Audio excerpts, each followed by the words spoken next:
So let's talk about sex. Well, actually, let's talk about marriage and monogamy and whether those concepts are actually logical for us as humans to participate in. But I need a good opening, so, you know, sex. Please hang up and try again. Alright, so you have probably already heard of the Ashley Madison hack. And if you haven't, hello, this is the world outside of the rock in which you live under. I kid, but really, it's been all over the news. So supposedly there are more than 30 million users affected by this hack, and yes, some of these accounts are fake, and some of these are just for research. But still, that leaves probably quite a few million that are real married people looking to cheat on their spouses, or who have already cheated on their spouses.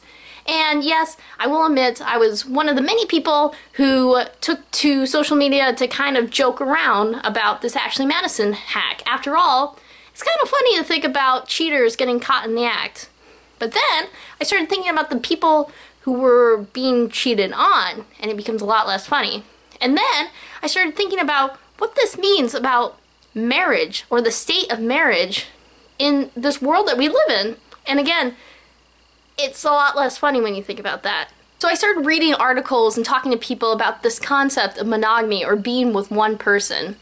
And really what I took out of it is, since the beginning of mankind, so we're talking about all the way back to our ancestors, the cavemen and cavewomen, we've been forming groups or forming relationships in order to satisfy our basic needs as humans. So you talk about protection, you talk about shelter, you talk about food, water, sex, the repopulation of humans.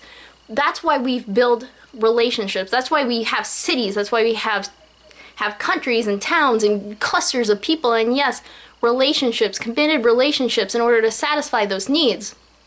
And so, in that sense, logically, we would enter relationships, and we do this, you know, we find partners that are most fit, or the most able to satisfy our needs. And with using this logic, it would make sense that once a partner stops satisfying our needs, we would kind of switch them out and try to find a different partner who better satisfy our needs, or another partner in addition to the partner who no longer satisfy our needs. Because that would be logical. That's what we do as humans. We try to find ways to satisfy our basic needs. So it goes against a lot of our biological instincts to stay with one person throughout our lifetime, better or worse. So talk about if your spouse gets sick, if your spouse is unable to work, you would logically find another partner. But we don't see that. We see people stay with their one partner. And then, why is that? Why do we do that? Is that some sort of concept that we have built into ourselves? I understand that there's criticism when it comes to marriage, and I understand that there is some logical reasoning to not being monogamous. But at the same time, you know, I think deep within my mind at least, there's this dream of finding someone and falling so deeply in love that I can't imagine a world in which I'm not solely with that one person. I mean, that's the dream. That's what I want. I don't know if that's a reality that will actually come to be. Again, my opinions could very well change once I become older and start being stop being so dreamy, head in the clouds. But you know what? When your head's in the cloud, the air is much better. I don't know if that's necessarily true, but it may be. So, I'm not very good with science.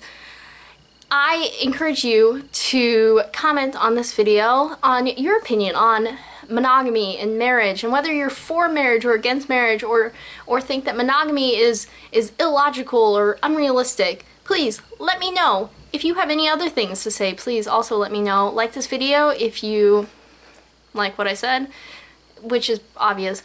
Subscribe to my channel so you can see videos, and then also please tell me how I should end a video, because I still don't know how to end a video other than just to say bye.